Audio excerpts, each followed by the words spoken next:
अस्सलाम वालेकुम स्टूडेंट। आज का लेक्चर जो हमारा है वो फर्स्ट ईयर स्टूडेंट के लिए है।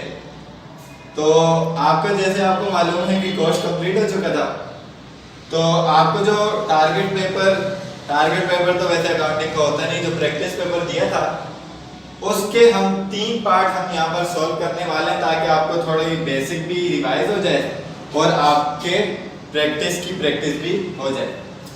आपका जो पहला क्वेश्चन है वो आपके पास state the rules of debit and credit होगा, जो कि आपके पेपर में लिखा हुआ है। अक्सर एग्जाम में आपकी बेसिक को चेक करने के लिए पूछता है कि रूल्स ऑफ डेबिट और क्रेडिट बताओ। जैसा कि आपको मालूम है कि आपकी अकाउंट्स के 5 हेड्स हैं: एसेट्स, एक्सपेंस, लायबिलिटी, रेवेन्यू और ओनर्स इक्विटी। डेबिट या क्रेडिट का मतलब ये नहीं होता कि कर्ज या उधार, नहीं। डेबिट या क्रेडिट का मतलब होता है what comes in what goes out, क्या आ रहा है और क्या जा रहा है।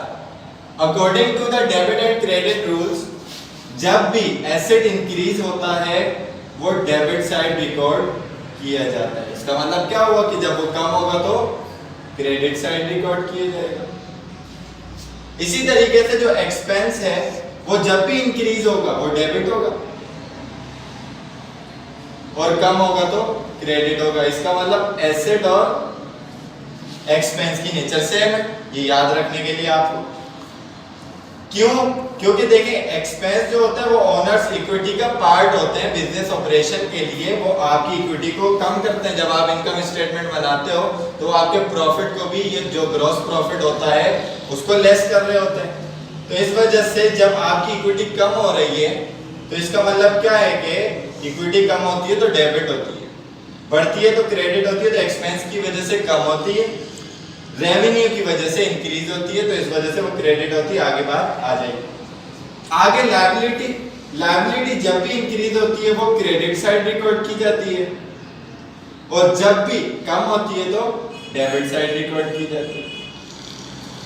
उसके बाद रेवेन्यू या इनकम को ले तो ये जब भी इंक्रीज होगा तो वो क्रेडिट, जितना ज्यादा रेवेन्यू होगा इनकम स्टेटमेंट में नेट प्रॉफिट जितना ज्यादा होगा वो आपके कैपिटल को इंक्रीज करेगा, और जब भी कम होगा तो वो डेबिट साइड पर रिकॉर्ड किया जाएगा। उसके बाद ओनर सिक्योरिटी जो आपका सरमाया होता है वो जब भी इंक्रीज होगा, यानी कि जिसको कहते हैं कैपिटल, आप इन्वेस्टमेंट करते हो तो आपका बिजनेस बढ़ जाता है, जिसको आप रिकॉर्ड करते हो क्रेडिट साइड पर। और ओनर सिक्योरिटी किससे कम होती है? या तो एक्सपेंसेस से कम होगी या फिर ड्राइंग से। ड्राइंग का मतलब होता है प्राइवेट या पर्सनल यूज के लिए, या वो ये बात बोले कि ओनर अपने पर्सनल यूज के लिए लेकर जा रहा है, टेकिंग अवे बाय, इस तरीके की वर्डिंग भी यूज की जाती है ताकि आपको कंफ्यूजन ना हो। इसलिए मैंने बोला कि ड्राइंग जब करता है आपकी ओनर सिक्योरिटी कम होती है तो आप रिकॉर्ड करते हो डेबिट साइड। उसके बाद ये समझने के बाद हमारे पास सेकंड जो क्वेश्चन अक्सर वो पूछता है वो क्लासिफिकेशंस का पूछता है कि ये asset, expense, liability, revenue, owners equity, ये 5 हेड्स तो हैं, लेकिन इनमें अकाउंट्स कौन कौन से आते हैं वो कुछ अकाउंट्स आपको दे देगा और बोलेगा भाई इसकी क्लासिफिकेशन करो।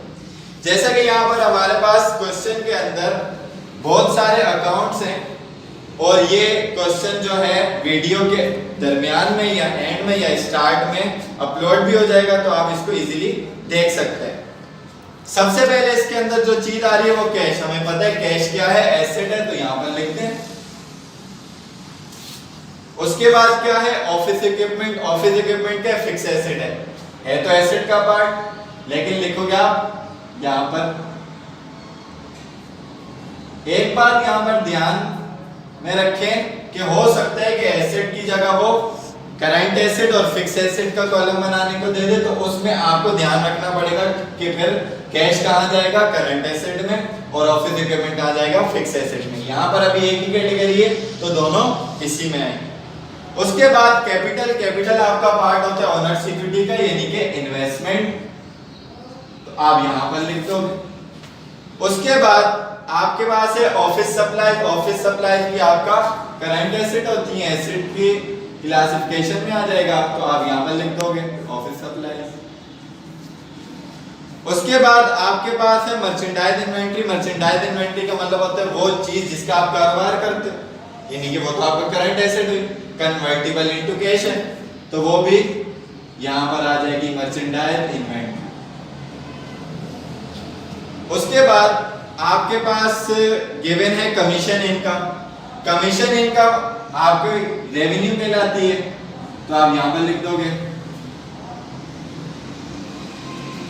उसके बाद आपके पास मौजूद है प्रीपेड रेंट। प्रीपेड रेंट यानी कि एडवांस में रेंट दिया, ये आपका एसेट होता है, करंट एसेट होता है, इसमें लिखोगे प्रीपेड रेंट। उसके बाद आपके पास है अकाउंट्स पेबल। अकाउंट्स पेबल का मतलब उधार देना है, लीगल ऑब्लिगेशन है, इसका मतलब लायबिलिटी है, तो आप यहां पर लिखोगे अकाउंट्स पेबल। उसके बाद आपके पास है अकाउंट्स रिसीवेबल। अब आपने उधार रिसीव करना है, ये करंट एसेट है, तो यहां पर आएगा अकाउंट्स रिसीवेबल।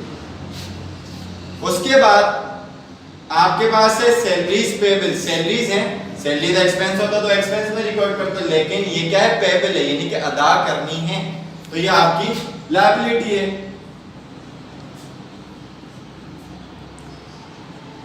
यानी कि जो चीज पे करती वो एक्सपेंस बन गया, जो पे करनी है लेकिन की नहीं है वो क्या बन जाएगी, आपकी लायबिलिटी बन जाएगी। उसके बाद क्या है, डेप्रिसिएशन एक्सपेंस है। डेप्रिसिएशन एक्सपेंस, एक्सपेंस खुद बोल दिया, तो यहां पर आप रिकॉर्ड कर दोगे डेप्रिसिएशन एक्सपेंस। उसके बाद आपके पास आ रहा है बेड टैक्स एक्सपेंस, वो भी यहां पर आ जाएगा।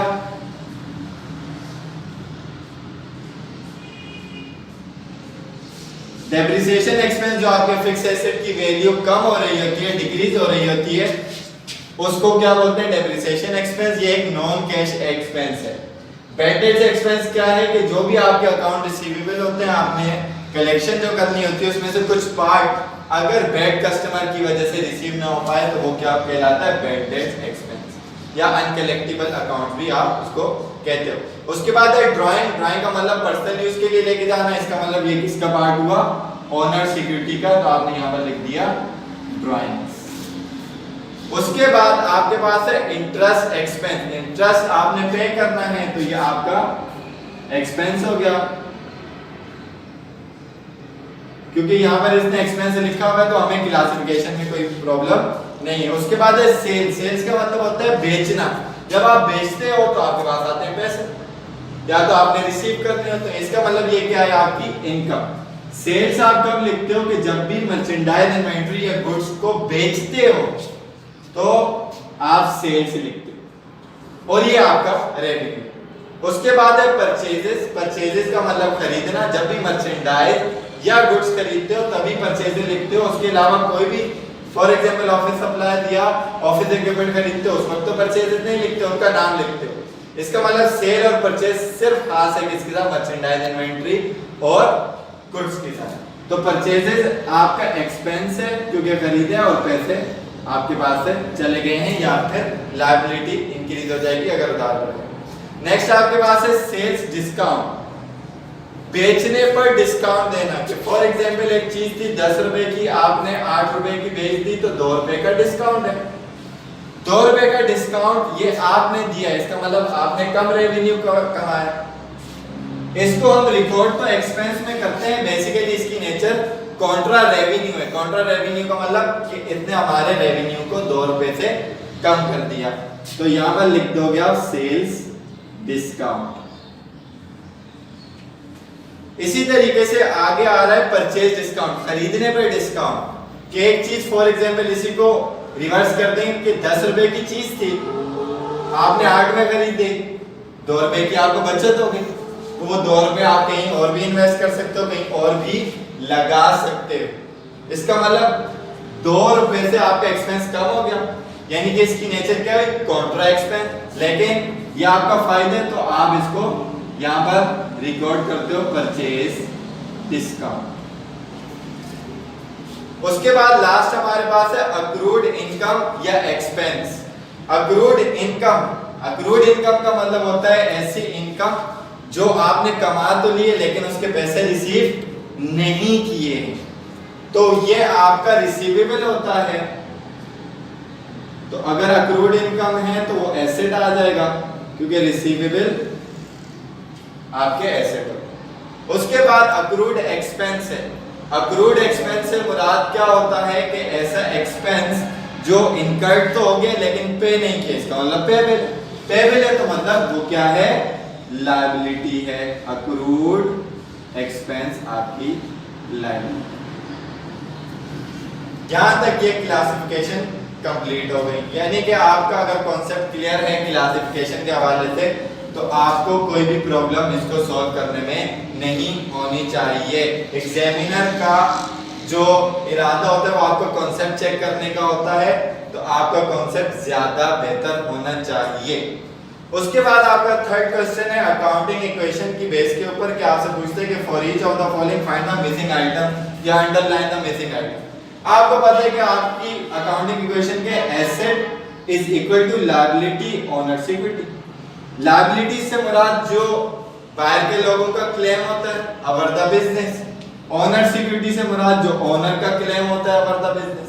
इन दोनों को मिलाकर जो चीज आती है वो क्या होती है, एसेट्स। तो इसी तरीके से इन तीन चीजों से घुमाकर हमसे कोई चीज पूछेगा तो हम उसको इजीली फाइंड आउट कर सकते हैं। जैसा कि इसने पहली इक्वेशन में पूछा था the liabilities of a business entity having business asset of rupees 4 lakh and owners equity of rupees 1,80,000, यानी कि लायबिलिटीज आपने मालूम करनी है। एसेट्स आपके 4 लाख रुपए हैं और इक्विटीज आपकी कितनी है, 1,80,000।